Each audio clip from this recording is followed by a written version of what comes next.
वंदन करून all class doctor Kamal Baba Patil यांची 138वी जयंती साजरी करण्यासाठी या ठिकाणी आपण जमलेलो आहोत। या कार्यक्रमाचे अध्यक्ष माननीय श्री हरिभाऊ गणपत करंगे, सदस्य स्थानिक स्पोर्ट कमिटी, त्याचबरोबर प्रमुख वक्ते माननीय श्री सूर्यकांत बाजीराव सर माजी प्राचार्य, त्याचबरोबर प्रमुख उपस्थित माननीय सरपंच, उपसरपंच तसेच सर्व ग्रामस्थ व पंचक्रोशीतील सर्व पालक वर्ग, माननीय श्री आबासाहेब गणपत करंगे स्थानिक स्पोर्ट कमिटी सदस्य, त्याचबरोबर माननीय श्री सुभाष आबा पाटील माजी उपसरपंच ग्रामपंचायत राष्ट्रप्रेमी, त्याचबरोबर माननीय श्री कुंभार सर माजी मुख्याध्यापक, त्याचबरोबर माननीय श्री आठवले सर माजी मुख्याध्यापक आणि माननीय श्री साबळे सर माजी प्राचार्य,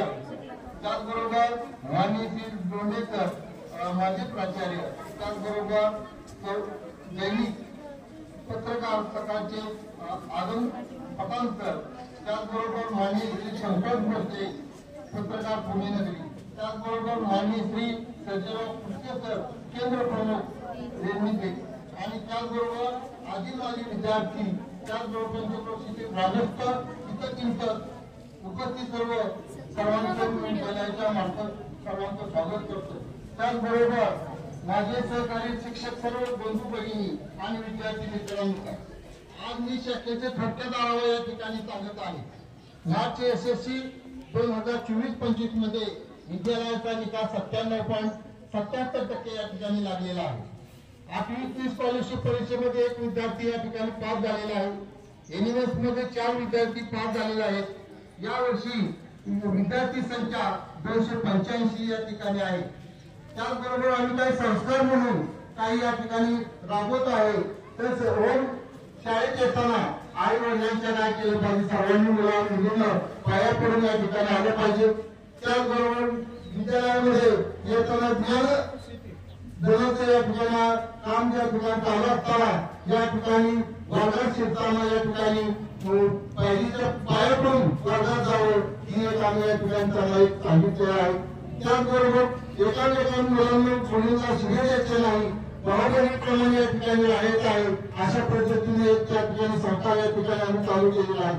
त्याचबरोबर स्थानिक स्कूल कमिटीचे गुणगाथा आणि गुंजी यांच्या सहकार्याने हे ठिकाणचं व्यवस्थितपणे विद्यालयाचे कामकाज या ठिकाणी चालू आहे। उन्हाळ्यामध्ये या गुणवंत पाटील यांनी या ठिकाणी आम्हाला विद्यार्थ्यांसाठी पाण्याची व्यवस्था त्या ठिकाणी केलेली आहे। त्याचबरोबर आरोग्य दुरुस्ती करून या ठिकाणी मुलांचं पाण्याचा प्रश्न या ठिकाणी मिटवलेला आहे। वर्गामध्ये फॅनची संख्या कमी होती, ती आल्यानंतर या ठिकाणी काय केलेलं आहे, बसवलेलं आहे। त्यांचं मुलांसाठी उन्हाळ्यामध्ये त्रास होत होता तो या ठिकाणी कमी झालेला आहे। लाईट दुरुस्ती करून या ठिकाणी संपूर्ण व्यवस्थित पद्धतीने शाळेचे त्या ठिकाणी या ठिकाणी पूर्ण केलेले आहे। त्याचबरोबर या ठिकाणी आधुनिकीकरणानुसार या ठिकाणी अभ्यास करण्यासाठी या ठिकाणी इंटरेक्टिव्ह बोर्ड म्हणून विद्यालयाने बोर्ड या ठिकाणी बोर्ड घेतलेले आहे आणि त्याचबरोबर संस्थेकडे 4 कोटीची मागणी या ठिकाणी केलेली आहे।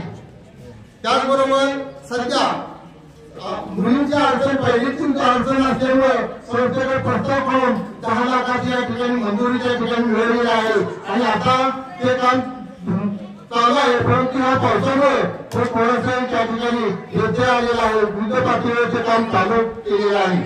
त्याचबरोबर सध्या एनएमएसचे तास या ठिकाणी चांगल्या प्रकारे चालू आहेत, एचे तास सुद्धा या ठिकाणी चांगल्या प्रकारे चालू आहेत। 5वी 8वी स्कॉलरशिप सुद्धा आम्ही या ठिकाणी चांगल्या प्रकारे या ठिकाणी चालू केलेला आहे। त्याचबरोबर शाखेचा बोर्ड या ठिकाणी गावाच्या कृषीमध्ये त्या ठिकाणी मोठ्या प्रमाणात त्या ठिकाणी लावलेला आहे। त्याचबरोबर या ठिकाणी बड्या सरांनी आपल्या शाखेसाठी 1 एकर जमीन दिलेली आहे, त्या ठिकाणी सुद्धा बोर्ड त्या ठिकाणी लावलेला आहे। आणि महत्वाचं म्हणजे आता फक्त 2 आम्हाला आवश्यकता या ठिकाणी आहेत, त्या म्हणजे साधारण 72 तास या ठिकाणी फरशी या ठिकाणी शाळेच्या समोर जर मिळाली तर बरं होईल, कारण आता तुम्ही पाहताय मंडप लावायचा होता, परंतु या ठिकाणी चिकन सर्व पाणी वाहत आहे आणि मुलांना बसण्याची फार मोठी त्या ठिकाणी अडचण त्या ठिकाणी निर्माण होत आहे. त्याचबरोबर दुसरी एक अडचण अशी आहे की त्या ठिकाणी पोषण आहार या ठिकाणी शिकवण्यासाठी त्या ठिकाणी पत्र्याचं शेड जर झालं तर एक ठिकाणी आवश्यकता आहे ती जर पूर्ण झाली तर बरं होईल असं या ठिकाणी सर्व ग्रामस्थांच्या वतीने मी त्यांना या ठिकाणी विनंती करतो. आणि अशा पद्धतीनं त्याचबरोबर कोरोशी गावचे माजी सरपंच संजय भाऊ जगताप चव्हाण यांच्याकडून गरीब मुलांसाठी ज्याला आई वडील नाहीत अशा मुलांसाठी 17 ड्रेस त्या ठिकाणी त्यांनी दिलेला आहे आणि 7 विद्यार्थ्यांची परीक्षा फी सुद्धा त्यांनी काय केलेलं आहे, भरलेलं आहे. तर अशा पद्धतीने धानसूर या ठिकाणी रेडी पंचक्रोशीतील पालक वर्ग आहेत आणि यांचं या विद्यालयामार्फत सर्वांचं सहर्ष स्वागत करतो आणि माझी प्रस्ताव या ठिकाणी संपवतो. जय हिंद, जय कर्मवीर.